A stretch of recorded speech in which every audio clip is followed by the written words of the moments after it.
नमस्कार दोस्तों।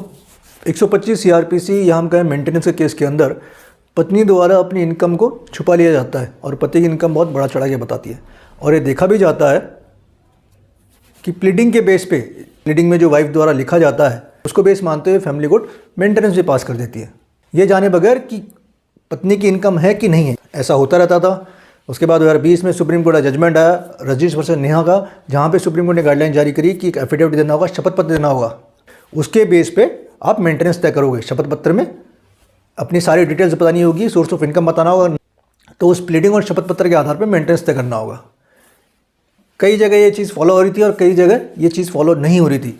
Supreme court के पास अभी रिसेंटली वापस आई मामला आया जहाँ पे सुप्रीम कोर्ट ने पाया कि रजनीश वर्सेस नेहा की जो गाइडलाइंस है वो प्रॉपर्ली फॉलो नहीं हो रही, इवन हाई कोर्ट के अंदर ही फॉलो नहीं हो रही। सुप्रीम कोर्ट ने बोला कि ऐसा पाया गया है कि जो मेंटेनेंस बांधा जाता है वो सिर्फ प्लीडिंग के आधार और थोड़ा बहुत गैस वर्क पे किया जाता है। मान लीजिए पत्नी ने लिख दिया कि मेरी कोई इनकम नहीं है। अब ऐसा तो नहीं है हस्बैंड लिखता है बेरोजगार हूँ, कुछ तो लिखना पड़ता है उसे, क्योंकि अगर हस्बैंड बेरोजगार भी लिखता है तो भी मेंटेनेंस देने की जो लाइबिलिटी हस्बैंड पे आती है। मान लीजिए हस्बैंड ने प्लीडिंग में दे दिया कि मेरी इनकम 10,000 है, यहाँ पे क्या देखा जाता है कि लोअर कोर्ट यहाँ पे प्लीडिंग और थोड़ा बहुत गैस वर्क करती है।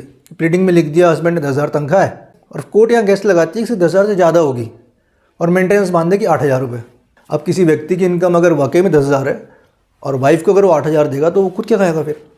तो इस तरह की रेगुलेटरीज बहुत चल रही थी कोर्ट के अंदर। सुप्रीम कोर्ट ने जो गाइडलाइन जारी करी थी उसका प्रॉपर तरीके से उसकी पालना नहीं हो रही थी। सुप्रीम कोर्ट ने दोबारा गाइडलाइन जारी करी है। सुप्रीम कोर्ट ने कहा है कि शपथ पत्र अनिवार्य है और सुप्रीम कोर्ट ने यह भी कहा है अगर कोई व्यक्ति, चाहे पति हो चाहे पत्नी हो, अगर झूठा शपथ पत्र पेश करती है, मतलब ये कि अगर अपनी इनकम को लेकर झूठ कहा जाता है, मान लीजिए पत्नी ने कहा कि मेरी इनकम नहीं है और वो कहीं जॉब कर रही है और उसकी इनकम है, तो ऐसी परिस्थिति के अंदर कोर्ट को पावर है कि उस व्यक्ति के अगेंस्ट, मान लीजिए वाइफ ने झूठ बोला तो उसके अगेंस्ट 340 सीआरपीसी के तहत कार्रवाई कर सकती है।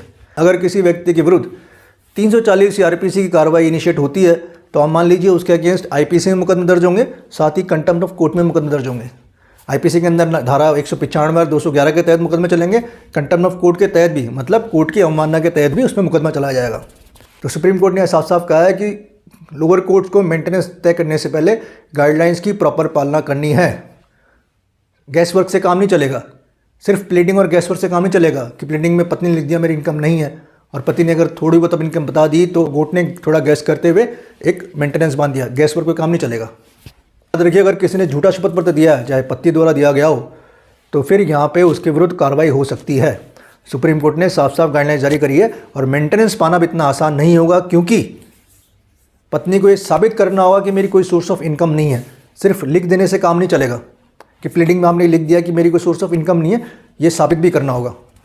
और पति के लिए बात यह है कि अगर उसकी इनकम कम है, उसने प्लीडिंग में मेंशन करी है और एविडेंस भी दिया इस तरह की कि मेरी इनकम इतनी है, मान लीजिए उसने अकाउंट स्टेटमेंट दिया या किसी और तरह का एविडेंस दिए कि मेरी मंथली इनकम इतनी है, गैस वर्क से काम नहीं चलेगा कि इतनी इसकी इनकम है और भी इसकी होगी और इसको इतना मेंटेनेंस दिया जाए, नहीं। अब देखिए जजमेंट बहुत काम का है। अगर आपके केस में ऐसा हुआ है कि पत्नी ने शपथ पत्र नहीं दिया और मेंटेनेंस पास हो गया, तो कोर्ट ने गाइडलाइंस जारी करी है कि पेंडिंग केस के अंदर भी शपथ पत्र मैंडेटरी है। जिस जजमेंट पे सुप्रीम कोर्ट ने गाइडलाइन जारी करी है उसका लिंक मैंने डिस्क्रिप्शन में दिया है, आप वहां से डाउनलोड करके इसके पढ़ सकते हैं। अगर आप लोग हमारे चैनल पे नए हैं तो दोस्तों please subscribe channel, press the bell icon, ताकि आपको इस तरह की अपडेट्स मिलती रहे। तो फिर मिलेंगे नेक्स्ट वीडियो में नए टॉपिक के साथ, तब तक के लिए नमस्कार।